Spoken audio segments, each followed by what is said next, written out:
Hello everyone, कैसे हैं आप लोग। आशा करते हैं आप काफ़ी अच्छे होंगे।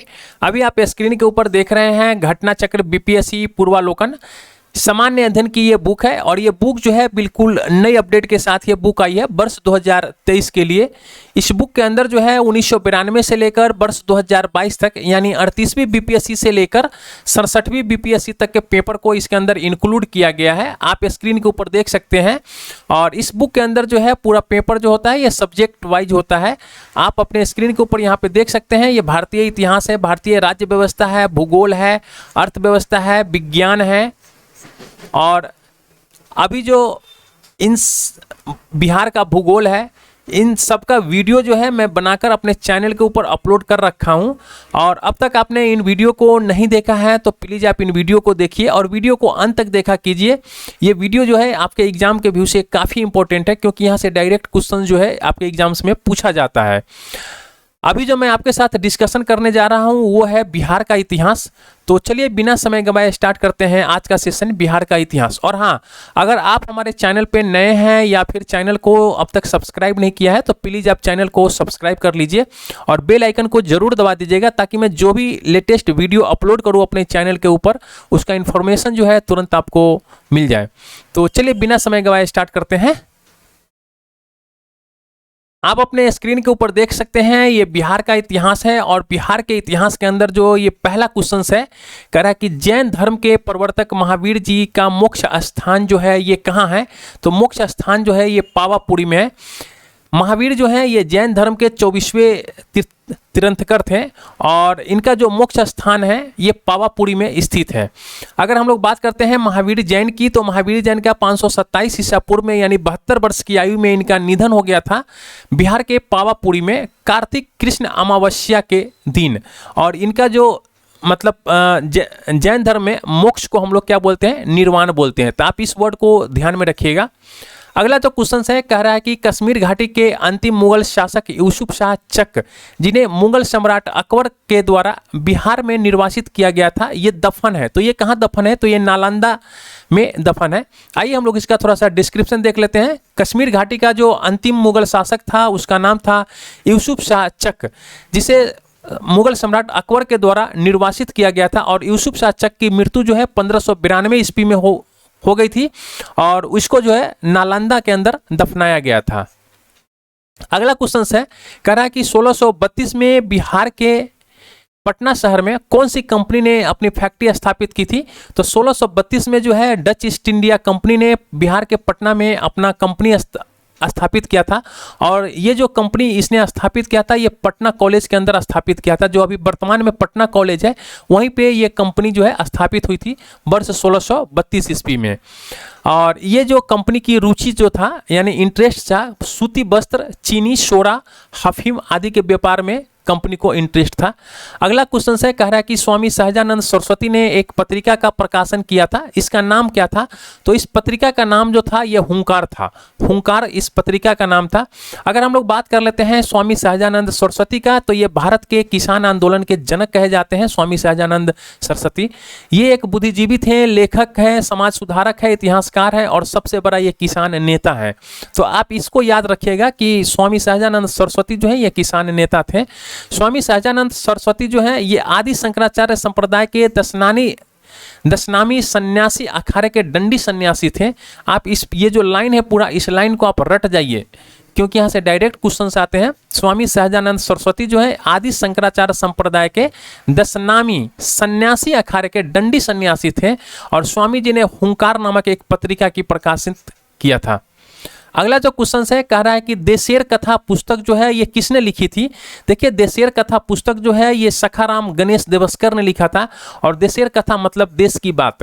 अगर आपसे कहीं क्वेश्चन पूछ दे कि देशेर कथा का अर्थ क्या होता है, तो ये देश की बात होता है देशेर कथा।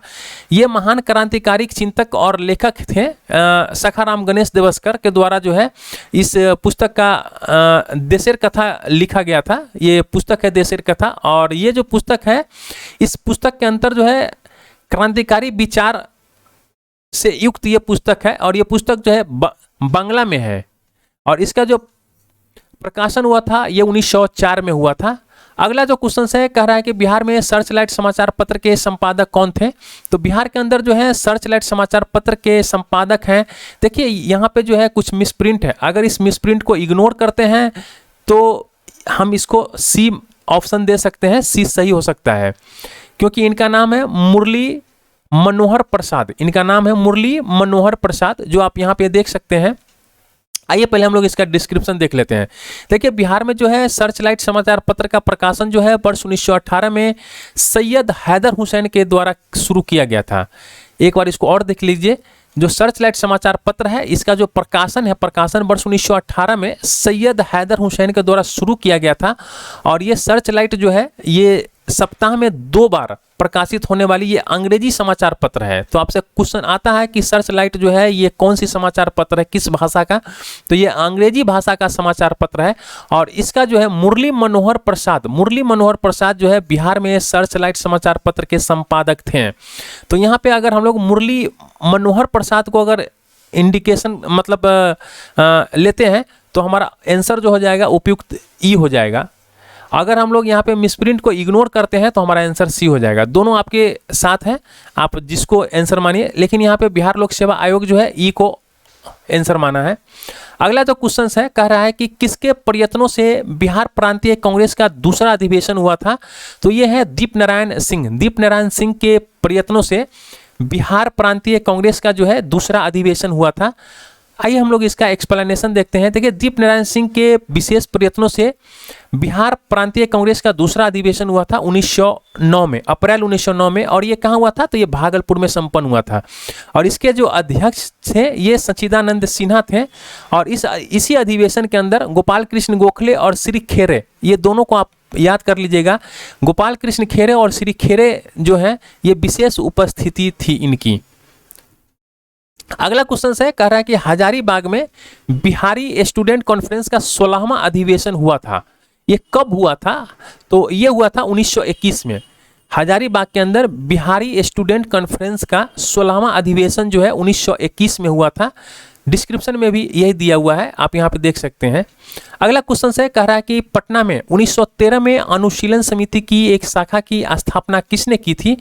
तो देखिए क्रांतिकारी गतिविधियों को चलाने के लिए सचिंद्र नाथ सन्याल ने वर्ष 1913 में पटना के अंदर जो है अनुशीलन समिति की एक शाखा की स्थापना किया था। कौन, सचिंद्र नाथ सन्याल ने वर्ष 1913 में पटना में अनुशीलन समिति की एक शाखा की स्थापना किया था। और इसका उद्देश्य क्या था, उद्देश्य ये था कि अंग्रेजों को शासन को नष्ट करके स्वतंत्रता को प्राप्त करना, यानी अंग्रेजी शासन था इसको नष्ट करके स्वतंत्रता को प्राप्त करना। असहयोग आंदोलन के दौरान बिहार में कृषकों का नेतृत्व किसने किया था। तो असहयोग आंदोलन जो था इसके दौरान जो है बिहार में जो कृषकों का नेतृत्व किया था ये था स्वामी विद्यानंद जो है ये बिहार के किसान नेता हैं। और असहयोग आंदोलन जो है 1920 से 1922 के दौरान में हुआ था। तो बिहार में जो कृषकों का नेतृत्व किया था ये स्वामी विद्यानंद ने किया था।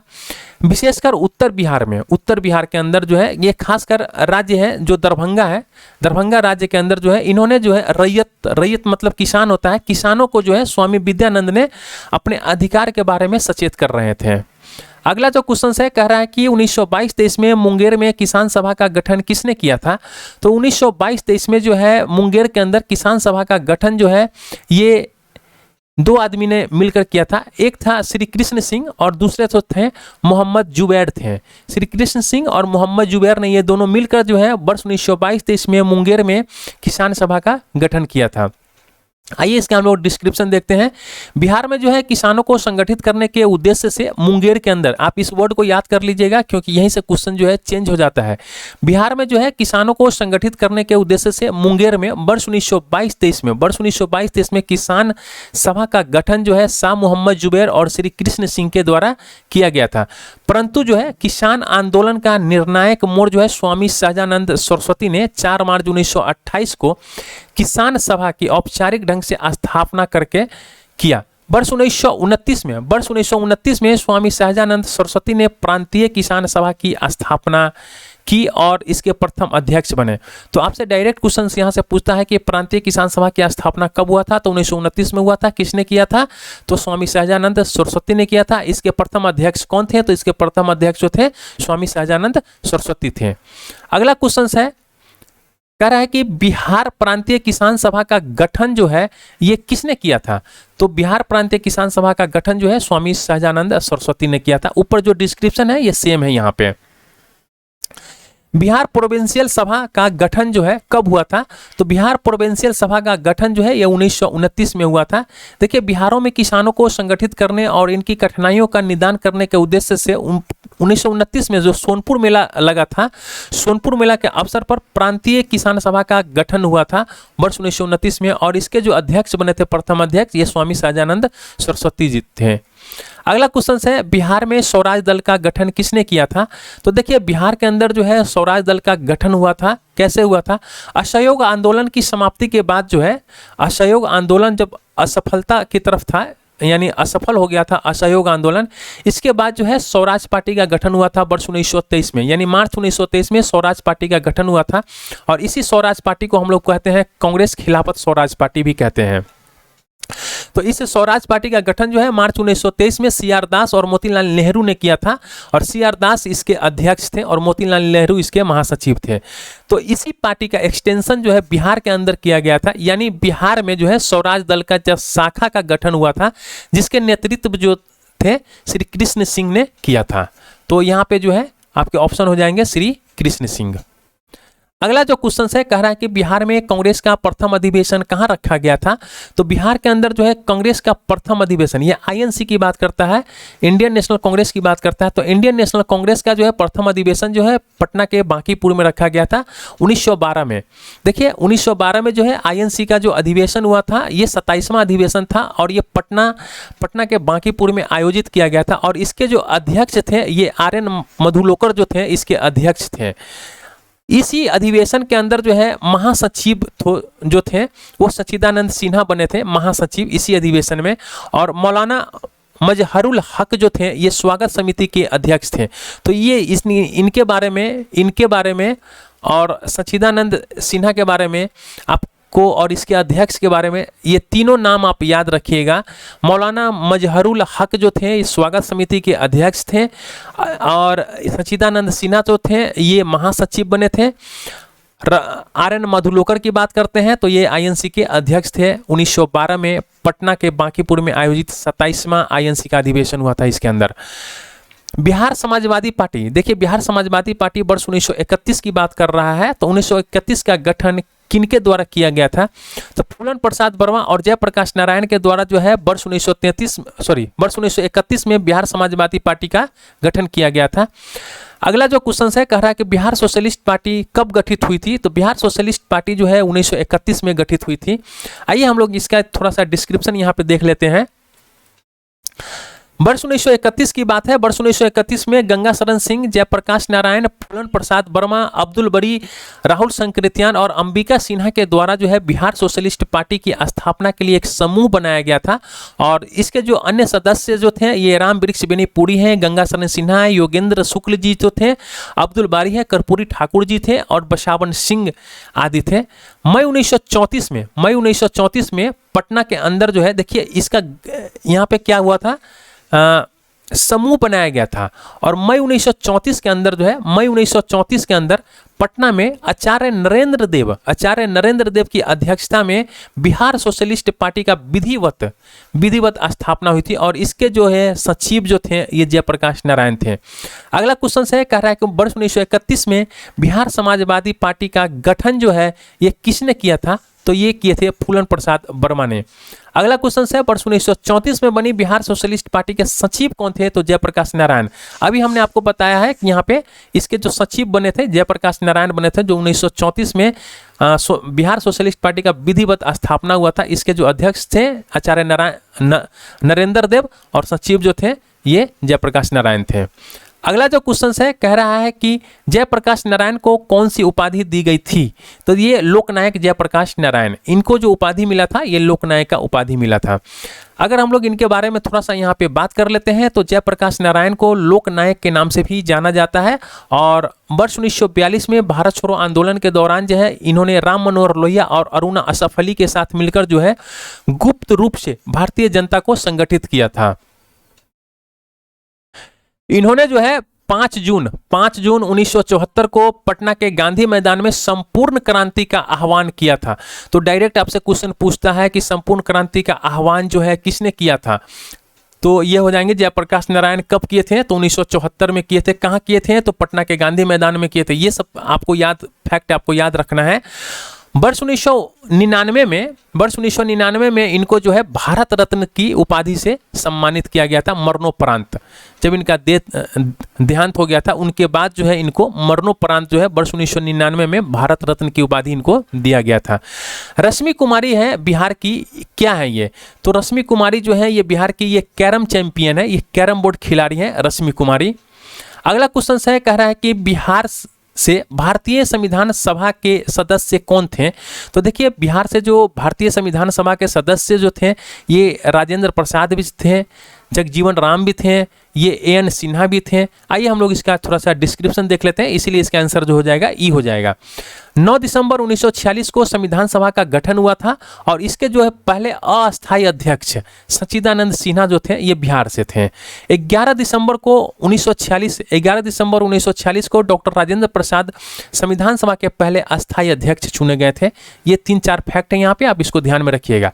बिहार से संविधान सभा के जो 36 अन्य सदस्य थे उनका नाम है इस प्रकार, आप इनमें देख सकते हैं, जो इंपॉर्टेंट है वो नाम यहाँ पे दिया गया है।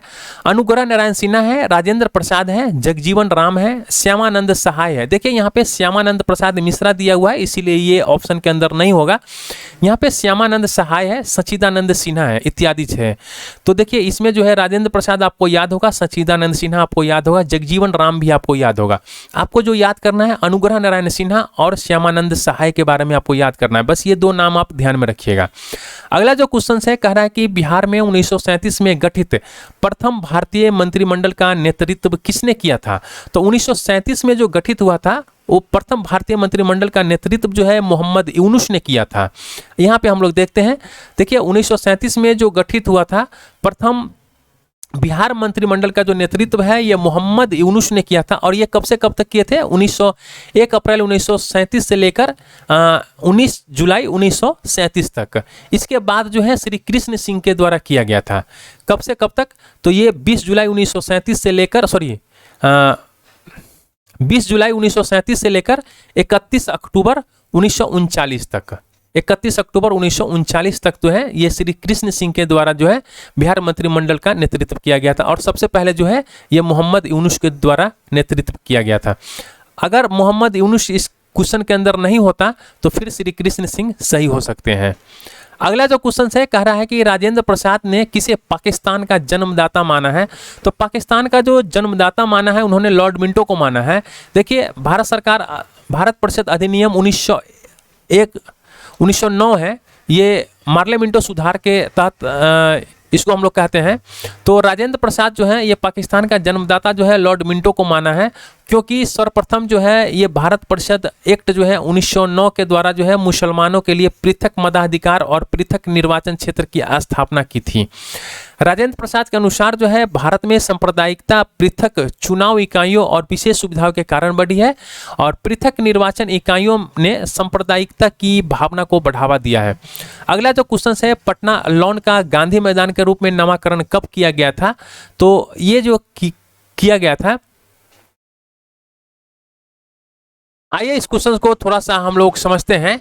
देखिए यहाँ पे क्या है, वर्ष 1948 से पूर्व जो है पटना लॉन ही नाम था, पटना ये जो गांधी मैदान है हमारा 1948 से पूर्व इसका नाम जो था पटना लॉन था। देखिए यहाँ पे वर्ष 1948 की हम लोग बात कर रहे हैं, 1947 की नहीं। 1948 से पूर्व जो है इसका नाम जो था पटना लॉन था। महात्मा गांधी की हत्या होती है 30 जनवरी 1948 को। महात्मा गांधी की हत्या होती है और इसी के बाद जो है पटना लॉन का नाम बदलकर जो है गांधी मैदान किया गया था। लेकिन यहाँ पे ऑप्शन जो है यहाँ पे कोई ऐसा नहीं है और जो हमारा आयोग है बीपीएससी आयोग, ये जो है ये डी ऑप्शन को सही माना है, यानी भारत के स्वतंत्रता के अवसर पर। तो हम लोग जो है आयोग के साथ ही जाएंगे। अगर आप आयोग के साथ नहीं जाना चाहते हैं तो फिर आप ई आंसर को लगा सकते हैं इस डिस्क्रिप्शन के हिसाब से। अगला जो क्वेश्चन है कह रहा है 1995 की समाप्ति पर बिहार में जिलों की कुल संख्या थी। देखिए अभी जो है फिलहाल जो है बिहार में जो है झारखंड के अलग होने से पहले बिहार के अंदर जो है कुल जिलों की संख्या जो थी वो 55 थी। 15 नवंबर 2000 को झारखंड अलग हो गया। इसके बाद जो है जब झारखंड अलग हुआ तो ये 18 जिलों के साथ झारखंड राज्य बना था। तो बिहार में बचे थे शेष जो है 37 जिले जो है बिहार के अंदर बचे थे और वर्तमान में जो है बिहार के अंदर कुल जो है 38 जिला है। अगला जो क्वेश्चन है कह रहा है कि पटना को प्रांतीय राजधानी बनाया था। तो पटना को प्रांतीय राजधानी जो है ये शेरशाह ने बनाया था।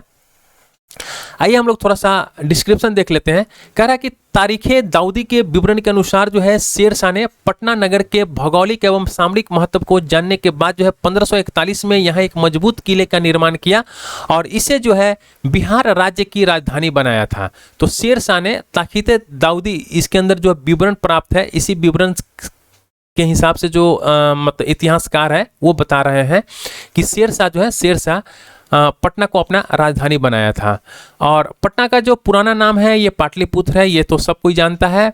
और मगध का सम्राट जो है अजातशत्रु, जिसे मगध का सम्राट अजातशत्रु ने बसाया था और अजातशत्रु के उत्तराधिकारी जो थे ये उदयन है और उदयन ने जो है पाटलिपुत्र को यानी पटना को अपनी राजधानी बनाया था।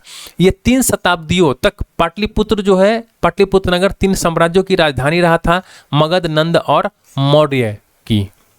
अगला जो क्वेश्चन है कह रहा है कि निम्नलिखित में से किस नगर में जापानियों ने विश्व शांति स्तूप वर्ल्ड पीस स्तूपा जो है इसका निर्माण कराया था। तो ये उन्होंने कराया था राजगीर के अंदर। देखिए राजगीर में जो है रत्नागिरी पर्वत है, तो आप इसको भी ध्यान में रखिएगा कि रत्नागिरी पर्वत जो है ये राजगीर में है और इसी रत्नागिरी पर्वत के ऊपर जो है विश्व शांति स्तूप का निर्माण जो है जापानी बौद्ध संघ के जो अध्यक्ष हैं भिक्षु जो है निचिदा शु फूजी के द्वारा बनाई गई थी, जो 120 फीट ऊंची पे है। अगला जो क्वेश्चन है कह रहा है कि पटना उच्च न्यायालय की स्थापना कब हुई थी। तो पटना उच्च न्यायालय की जो स्थापना हुआ था ये 3 फरवरी 1916 को हुआ था, पटना उच्च न्यायालय की स्थापना। अगला जो क्वेश्चन है कह रहा है कि बिरसा मुंडा के गुरु कौन थे। तो बिरसा मुंडा के गुरु जो थे ये आनंद पांडे थे, बिरसा मुंडा के गुरु। तो आइए हम लोग थोड़ा सा यहाँ पे देख लेते हैं। बिरसा मुंडा के जो गुरु का नाम है वो आनंद पांडे हैं। बिरसा मुंडा ने मुंडा विद्रोह 1899 से 1900 का नेतृत्व किया था। आप इसको भी ध्यान में रखिएगा। जो बिरसा मुंडा का जो विद्रोह था ये 1899 से 1900 में बिरसा मुंडा ने इस विद्रोह का नेतृत्व किया था। बिरसा मुंडा का जन्म जो होता है ये 1875 में होता है उलीहातू गांव में। उलीहाती गांव जो है इसमें जो है 1875 में इसका जन्म होता है और इसकी जो शिक्षा और दीक्षा जो होता है ये चाईबासा में बिरसा मुंडा को जो शिक्षा दीक्षा होता है ये कहाँ होता है, चाईबासा में होता है। जर्मन धर्म पर देखिए बिरसा मुंडा जो है ये ईसाई बन गया था। जर्मन धर्म प्रचारक जो थे इससे प्रभावित होकर जो है वो ईसाई बन गया था बिरसा मुंडा। और उसने लेकिन ईसाई बनने के बाद भी उनके आत्मा को शांति नहीं मिली, तो वो फिर जो है अपने पूर्वजों के मौलिक मुंडा धर्म में विश्वास करने लगा था और वह हिंदू धर्म के विचारधारा से अत्यधिक प्रभावित हुआ था। 1895 में उसने एक नए संप्रदाय का प्रचलन किया जिसके आधार पर उसने जो है ना बोंगो मतलब होता है अनेक देवी देवताओं जो होती है उसको बोंगो कहते हैं। बोंगो की जगह जो है बिरसा मुंडा ने ये कहा था कि सिंह बोंगा यानी एक देवता की पूजा कीजिए। इसने बिरसा मुंडा ने लोगों से कहा था कि बहुत सारे देवी देवताओं के पूजा करने के बजाय जो है आप सिंह बोंगा मतलब होता है एक देवता की पूजा आप कीजिए। लोग जो है बिरसा मुंडा को साक्षात ईश्वर का अवतार समझने लगे थे। मुंडा विद्रोह के दौरान जो है बिरसा मुंडा को जो है 3 मार्च 1900 को गिरफ्तार कर लिया गया था और इसको जो है बिरसा मुंडा की मृत्यु जो होता है जेल के अंदर हो जाता है हैजा बीमारी से। तो ये क्वेश्चन आप यहाँ पे ध्यान रखिएगा कि बिरसा मुंडा की मृत्यु जो होती है जेल के अंदर होता है, किससे? हैजा बीमारी से इसकी मृत्यु हो जाती है। अगला जो क्वेश्चन है कह रहा है कि उस क्षेत्र की पहचान करें जहां से संथालों ने 1855-56 में अपनी सरकार की घोषणा कर दी थी। तो वो है भागलपुर और राजमहल का क्षेत्र। भागलपुर और राजमहल का क्षेत्र है जहां पे संथालों ने 1855-56 में अपनी सरकार की घोषणा कर दी थी। तो आइए इस डिस्क्रिप्शन को भी थोड़ा सा फास्ट में देखते हैं। 1855-56 में संथाल विद्रोह मुख्यतः जो है ब्रिटिश शासन के विरुद्ध हुआ था और उनकी जो मुख्य शिकायतें थी ये भद्रलोक जो देखिए हुआ था यूं कि जो संथाल लोग जहाँ पे रहते थे, संथाल विद्रोह मतलब संथाल आदिवासी जहाँ पे रहते थे वहाँ पे जो है ये बंगाल और उत्तर भारत के कुछ लोग जो है वहाँ पे जाकर बस गए थे। उनको जो है ये भद्रलोक कहता था, संथाल जो है ये भद्रलोक कहता था। ये वहाँ पे बस गए थे। इसने जो है संथाल लोग ने जो है ये आदिवासी जो थे संथाल, इन्होंने जो है अंग्रेजों से फरियाद की, लेकिन अंग्रेज जो है भद्रलोक का पक्ष लेते थे। यानी जो बसे हुए थे लोग उनका अंग्रेज जो है पक्ष लेता था और अंग्रेज जो है इसका पक्ष नहीं लेता था। ये आदिवासी लोगों का पक्ष अंग्रेज जो है नहीं लेते थे। आदिवासी अपने शोषक को दिक कहते थे। जो उनका ये जो वहाँ पे जाके जो बस गए थे लोग सब, ये उनका शोषण भी करते थे। तो आदिवासी जो है इसको दिक कहते थे। 1855-56 में जो थे दो भाई थे, एक का नाम था सिद्धो, दूसरे का नाम था कानो। ये सिद्धो और कानो भाई के नेतृत्व में संथाल जो है एकत्रित हुए और अपने इलाके में स्वयं शासन करने की इच्छा जाहिर की। विद्रोह जो है स्टार्ट हो गया और व्यापक रूप धारण कर लिया। विद्रोहियों ने भागलपुर और राजमहल के बीच जो है संचार व्यवस्था को ठप कर दिया था। तो यहाँ से भी डायरेक्ट क्वेश्चन आता है कि विद्रोहियों ने भागलपुर और राजमहल के बीच जो है संचार व्यवस्था को ठप कर दिया था और संपूर्ण क्षेत्र में उसने शासन के अंतर्गत आ गया और उन्होंने अपनी कंपनी के शासन का अंत की घोषणा कर दिया था। अगला जो क्वेश्चन है कह रहा है कि 1857 के विद्रोह ने बिहार के कई नगरों को प्रभावित किया। बिहार के विभिन्न नगरों में विद्रोह के विस्फोट का सही क्रम निम्नलिखित में से कौन सा है? तो देखिए सबसे पहले विद्रोह जो हुआ था ये रोहिणी में हुआ था। जो रोहिणी जो है देवघर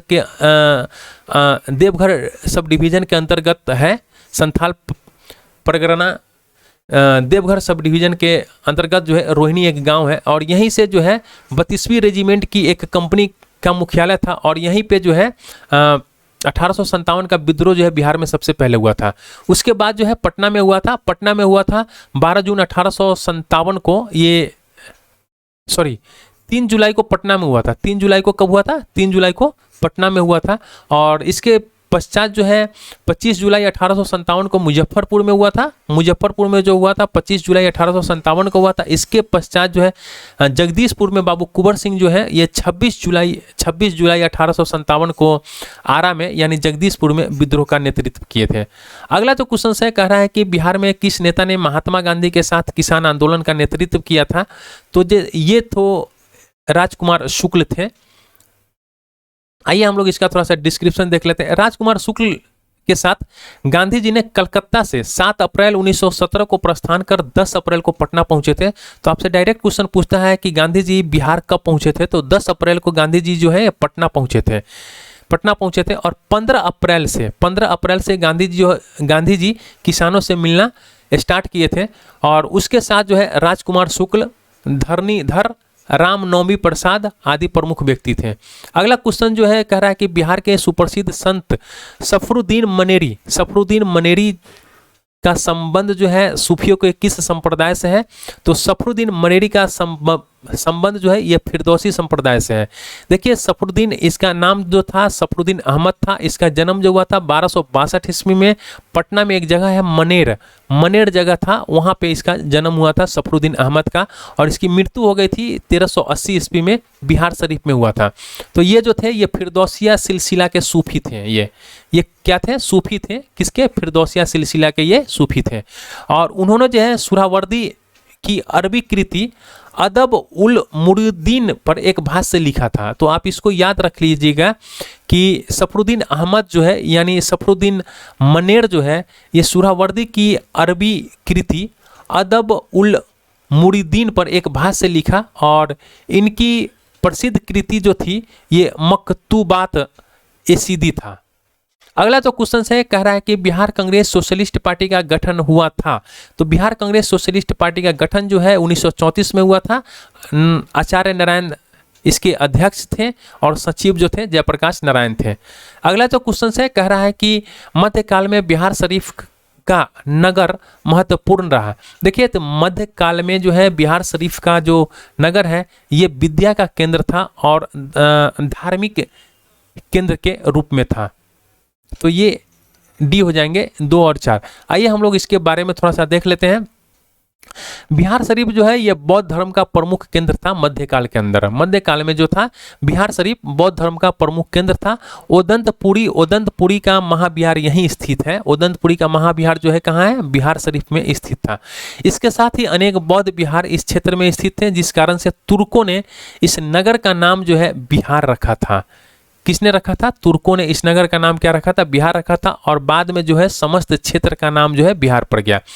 बिहार शरीफ जो है धार्मिक केंद्र के साथ साथ विद्या के केंद्र के रूप में भी विकसित था। उदंतपुरी विश्वविद्यालय की स्थापना जो है पाल वंश के प्रथम शासक जो थे गोपाल ने की थी। यह विश्वविद्यालय जो है बिहार शरीफ के नज़दीक थी। अगला जो क्वेश्चन है कह रहा है कि बिहार में अलग प्रांत के लिए आंदोलन, जिसके परिणाम स्वरूप वर्ष 1911 में बिहार एवं उड़ीसा के नए प्रांत का निर्माण हुआ, का नेतृत्व किसने किया था? तो ये जो नेतृत्व किया था ये सच्चिदानंद सिन्हा ने किया था। आइए इसका डिस्क्रिप्शन देखते हैं। कह रहा है देखिए यहाँ पे डॉक्टर सच्चिदानंद सिन्हा, महेश नारायण, नंद किशोर लाल और श्री कृष्ण सहाय, इन चारों ने मिलकर जो है जनवरी 1894 में पटना में बिहार टाइम्स या फिर बिहारी ये समाचार पत्र इन्होंने निकालना प्रारंभ किया। महेश नारायण या फिर बाबू महेश्वर प्रसाद इस समाचार पत्र के संपादक थे। तो आप इनका नाम जो है याद कर लीजिएगा कि जो बिहारी टाइम्स था इसके संपादक कौन थे? तो महेश नारायण या फिर बाबू महेश्वर प्रसाद जो है बिहारी या फिर बिहारी टाइम्स के संपादक थे। महेश नारायण ने अपने समाचार पत्र के माध्यम से बिहार पृथकीकरण की मांग रखी थी। तो सबसे पहले जो है बिहार पृथकीकरण की मांग जो है ये महेश नारायण ने अपने समाचार पत्र के माध्यम से रखा था और संपूर्ण बिहार में पृथकीकरण आंदोलन जो है जोर पकड़ने लगा। महेश नारायण के देहांत हो गया और इसके पश्चात जो है डॉक्टर सच्चिदानंद सिन्हा इस आंदोलन के अगुवा हो गए। इनके बाद जो है ब्रह्मदेव नारायण, अली इमाम, मजहरुल हक, हसन इमाम डॉक्टर सिन्हा के साथ हो गए और वर्ष 1908 से 1909 में बिहार प्रादेशिक सम्मेलन का आयोजन किया गया और इसमें जो है पृथक राज्य का दर्जा दिए जाने की मांग की गई, जिसको जो है 12 दिसंबर 1911 को, ये डेट आप याद रख लीजिएगा, 12 दिसंबर 1911 को दिल्ली में आयोजित शाही दरबार में इसको स्वीकार कर लिया गया इन लोगों के मांग को। और 1 अप्रैल 1912 को बिहार और उड़ीसा जो है सम्मिलित कर नवीन प्रांत बिहार का उद्घाटन हुआ, जिसकी राजधानी जो है पटना बनी थी। भारत शासन अधिनियम 1935 के द्वारा 1 अप्रैल 1936 को उड़ीसा जो है ये बिहार से अलग कर अलग राज्य बना था। अगला जो क्वेश्चन है कह रहा है कि बिहार दिवस का क्या महत्व है जो हर साल 22 मार्च को मनाया जाता है? तो देखिए बिहार दिवस का जो महत्व है ना वो बंगाल प्रेसिडेंसी से अलग होने को याद में 1912 में, यही इसका महत्व है। देखिए यहाँ पे जो है वर्ष 1912 में जो है 22 मार्च को ही बिहार बंगाल प्रेसिडेंसी से अलग होने के बाद एक नए राज्य के रूप में स्थापित हुआ था। और बिहार शब्द जो है ये संस्कृत और पाली शब्द यानी बिहार मठ मोनेस्ट्री से बना है। बिहार का जो पहला नाम था ये मगध नाम से जाना जाता था और बिहार की राजधानी जो है पटना का नाम जो है पहले पाटलिपुत्रा था। बिहार की स्थापना कब की गई थी? तो 1912 में। 1912 में जो है बिहार की स्थापना की गई थी। देखिए 22 मार्च 1912 को जारी उद्घोषणा के अनुसार जो है बंगाल से अलग कर बिहार और उड़ीसा नाम से नए राज्य का गठन किया गया, जो 1 अप्रैल 1912 से प्रभावी हुआ था। ये 1 अप्रैल 1936 को बिहार एवं उड़ीसा दोनों पृथक राज्य के रूप में अस्तित्व में आए और 22 मार्च को बिहार दिवस के रूप में मनाया जाता है। आधुनिक बिहार का निर्माता किसे माना जाता है? तो आधुनिक बिहार का निर्माता जो है सच्चिदानंद सिन्हा को माना जाता है। सच्चिदानंद सिन्हा जो है ये भारत के प्रसिद्ध राजनीतिज्ञ, शिक्षाविद, अधिवक्ता और पत्रकार थे। सच्चिदानंद सिन्हा को आधुनिक भारत आधुनिक बिहार प्रांत का वास्तविक निर्माता जो है माना जाता है। निस्संदेह बिहार के बंगाल से पृथकीकरण आंदोलन की वे आत्मा थे और बिहार एवं उड़ीसा प्रांत का गठन उनके अथक प्रयासों का ही प्रतिफल था। सच्चिदानंद सिन्हा को संविधान सभा का प्रथम अस्थायी अध्यक्ष बनाया गया। संविधान सभा की पहली बैठक जो है 9 दिसंबर 1946 को संसद भवन के सेंट्रल हॉल में सच्चिदानंद सिन्हा की अध्यक्षता में हुई थी। बिहार कब भारत में एक स्वतंत्र प्रदेश बना था? तो बिहार जो है 1912 में भारत में एक स्वतंत्र प्रदेश बना था। ये जो डिस्क्रिप्शन है सब ऊपर मैंने आपको बताया हुआ है। एक भारतीय राज्य के रूप में बिहार कब बना था? तो ये देखिए यहाँ पे भारतीय राज्य की बात कर रहा है, तो भारतीय राज्य के रूप में जो बिहार जब बना था ये 1936 में बना था। अगला जो क्वेश्चन है कह रहा है कि ब्रिटिश शासन के दौरान बिहार को एक अलग प्रांत का दर्जा किस वर्ष प्राप्त हुआ था? तो ये 1936 में प्राप्त हुआ था। किस वर्ष जो है उड़ीसा बिहार से पृथक हुआ था? तो ये 1936 में हुआ था।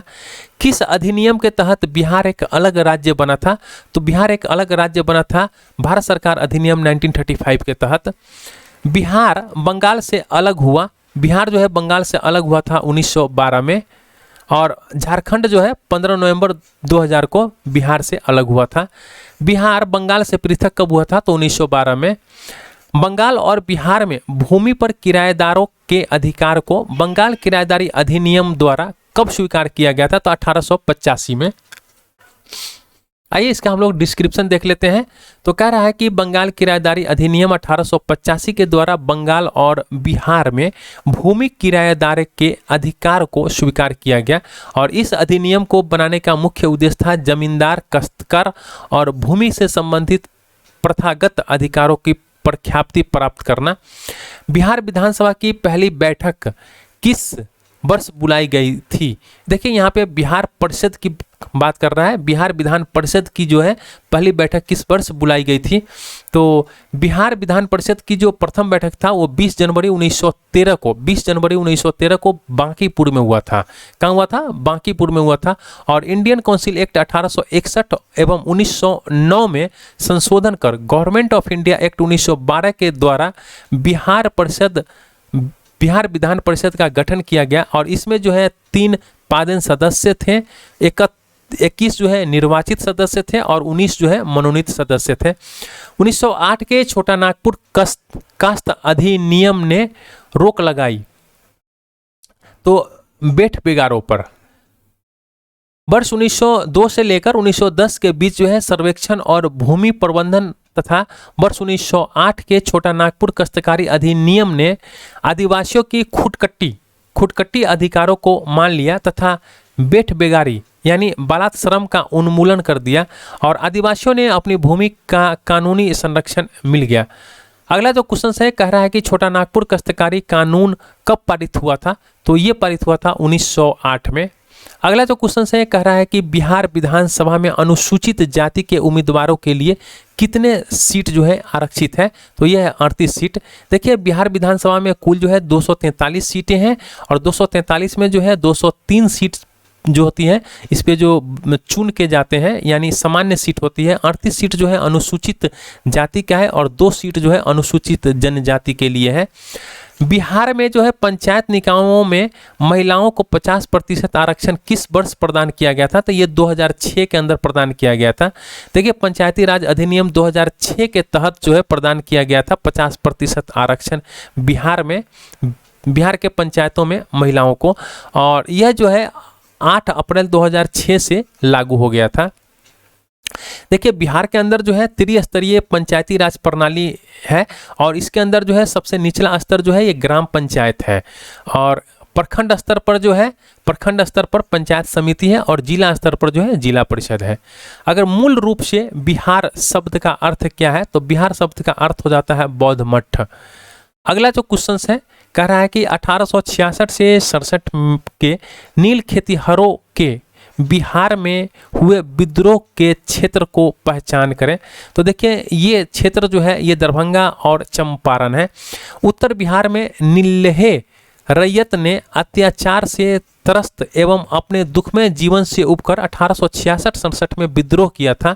और विद्रोह की आग सबसे पहले जो है लाल सरैया कोठी में फूटी और वहाँ से जो होता हुआ ये आग जो है विद्रोह चंपारण और दरभंगा में फैल गया था। अगला जो क्वेश्चन है कह रहा है कि राजकुमार शुक्ल किस गांव के निवासी थे, तो ये मुरली भरावा के थे। और मुरली भरावा कहाँ है, ये पश्चिमी चंपारण में है। राजकुमार शुक्ल जो है ये पश्चिमी चंपारण जिले के मुरली भरावा नामक गांव के निवासी थे और इन्होंने जो है महात्मा गांधी से लखनऊ में मुलाकात कर चंपारण आने का अनुरोध किया था। गांधी जी ने चंपारण पहुंचकर जबरन नील की खेती करवाने के खिलाफ जो है सत्याग्रह शुरू किया था। किसने दुखी आत्मा, दुखी हृदय जैसे छंद नामों के तहत लिखकर चंपारण के किसानों की दुर्दशा पर प्रकाश डाला था? ये जो है ये पीर मोहम्मद मुनीस है। पीर मोहम्मद मुनीस ने दुखी आत्मा, दुखी हृदय जैसे छंद नामों से अपनी पुस्तक चंपारण की दुर्दशा बाई दुखी हृदय प्रताप 3 अप्रैल 1916 को लिखकर चंपारण के किसानों की दुर्दशा पर प्रकाश डाला था। इनकी जो है अन्य पुस्तकें हैं, उसमें है चंपारण में अत्याचार, प्रताप, 28 फरवरी 1916, चंपारण में महात्मा गांधी, हिंदू मुस्लिम एकता इत्यादि है। अगला जो क्वेश्चन है कह रहा है कि इनमें से कौन बिहार के किसान नेता थे, तो अभी आपको मैंने ऊपर बताया कि स्वामी विद्यानंद जो है बिहार के किसान नेता थे, स्वामी सहजानंद भी बिहार के किसान नेता थे। तो इसके जो हो जाएंगे 1 और 2 ये हो जाएंगे। देखिए बिहार किसान आंदोलन के प्रमुख नेता जो थे स्वामी सहजानंद सरस्वती थे, स्वामी विद्यानंद, यदुनंद शर्मा, कार्यानंद शर्मा, राहुल संकृत्यान ये प्रमुख थे। चंपारण में गांधी जी को आमंत्रण किसने किया था, तो राजकुमार शुक्ल ने। राजकुमार शुक्ल ने महात्मा गांधी से लखनऊ में मुलाकात कर चंपारण आने का अनुरोध किया था। 1830 के दशक में पटना नगर केंद्र था, तो 1830 के दशक में जो था ये पटना नगर केंद्र जो था ये बहावी आंदोलन का केंद्र था। देखिए बहावी आंदोलन जो है ना ये मूलतः अरब से प्रारंभ हुआ था। इसके आदि प्रवर्तक का नाम जो था ये अब्दुल वहाब था और इसी के नाम पे जो है बहावी आंदोलन इसका नाम पड़ा था। आरंभ में ये संस्कृति और धार्मिक आंदोलन था। तो ये यहाँ से क्वेश्चन जो है आपके डायरेक्ट बनते हैं कि निम्न में से कौन सा आंदोलन जो है शुरुआत में यानी आरंभ में संस्कृति और धार्मिक आंदोलन था, तो ये था बहावी आंदोलन। भारत में जो है बहावी आंदोलन का जन्मदाता जो है या आदि प्रचारक जो है उत्तर प्रदेश रायबरेली के सैयद अहमद थे। तो ये भी क्वेश्चन यहाँ से बनता है कि बहावी आंदोलन का भारत में जन्मदाता कौन है, तो सैयद अहमद थे। ये किस कहाँ के रहने वाले थे, तो ये उत्तर प्रदेश के रहने वाले थे, उत्तर प्रदेश रायबरेली के रहने वाले थे। 1830 के दशक में सैयद अहमद जो है ये पटना आए हुए थे, पटना की यात्रा पर आए थे और उसी समय जो है पटना में जो है बहावी आंदोलन के प्रमुख केंद्र बना था। अगला क्वेश्चन है भागलपुर में नमक सत्याग्रह का नेतृत्व किसने किया था, तो भागलपुर के अंदर जो है नमक सत्याग्रह का नेतृत्व जो है ये महादेवलाल सर्राफ ने किया था। देखिए 12 मार्च 1930 को महात्मा गांधी के नेतृत्व में शबने अवज्ञा आंदोलन शुरू हुआ था और बिहार में जो है नमक सत्याग्रह जो है 15 अप्रैल 1930 को चंपारण और सारण में जो है नमकीन मिट्टी से, कभी कभी ये क्वेश्चन पूछ लेता है कि बिहार में किस से नमक बनाया गया था, तो नमकीन मिट्टी से नमक बनाकर किया गया था। भागलपुर में जो है नमक सत्याग्रह का नेतृत्व जो है महादेव लाल सर्राफ, दीप नारायण सिंह और रामेश्वर नारायण अग्रवाल, कैलाश बिहारी लाल आदि ने किया था। कहाँ, भागलपुर के अंदर। अगला क्वेश्चन है कह रहा है कि निम्नलिखित में से किस नगर में सूर्य मंदिर स्थित है, तो सूर्य मंदिर जो है ये देव में स्थित है।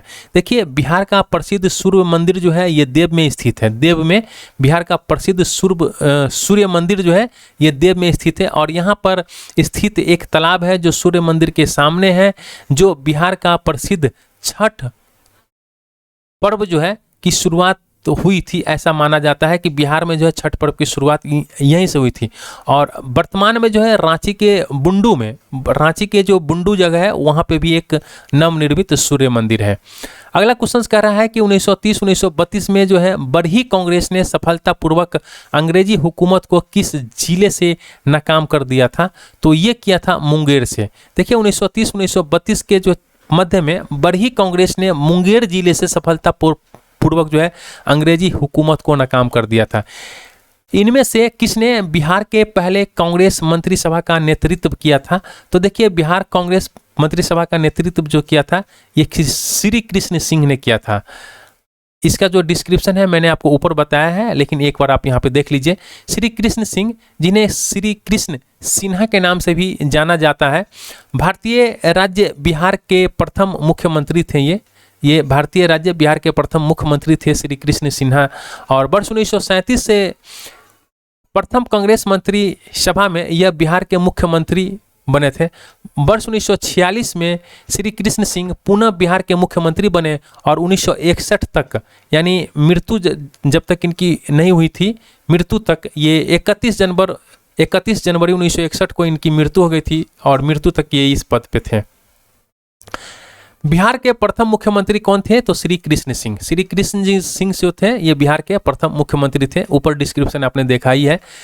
वर्ष 1939 में बिहार में अंबारी सत्याग्रह का नेतृत्व किसने किया था? तो वर्ष 1939 में जो है अंबारी सत्याग्रह का नेतृत्व जो है ये राहुल संकृत्यान ने किया था।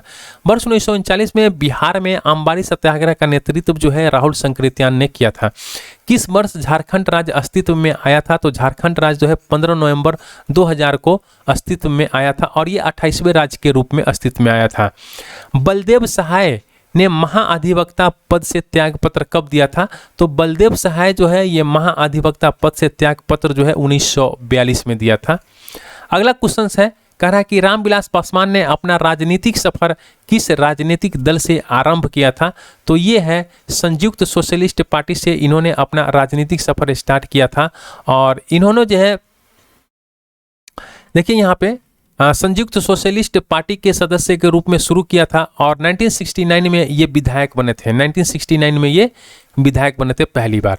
1974 में वे लोक दल में शामिल हो गए थे। 1974 में वो किस दल में शामिल हो गए थे? लोक दल में शामिल हो गए और फिर वहाँ से चुने गए। 1977 में वे हाजीपुर से रिकॉर्ड मत से जीते थे। 1989 में जनता दल से हाजीपुर लोकसभा से पुनः वो रिकॉर्ड मत से जीते थे और इनकी जो मृत्यु हो गया था रामविलास पासवान जी का, तो 8 अक्टूबर 2020 को इनका मृत्यु हो गया था। बिहार के राजनीतिज्ञ स्वर्गीय रघुवंश प्रसाद सिंह पहली बार किस लोकसभा के लिए निर्वाचित हुए थे? तो ये तो 11वीं लोकसभा के लिए निर्वाचित हुए थे। तो इसी के साथ जो है आपने बिहार इतिहास का 70 क्वेश्चन देखा है और मैं थोड़ा फास्ट में इसलिए करा रहा था कि हमारे पास समय नहीं है, क्योंकि ये वीडियो जो है ज़्यादा लंबा वीडियो नहीं होना चाहिए। तो आप भी थोड़ा सा फास्ट में समझने का कोशिश कीजिए। Thank you for watching.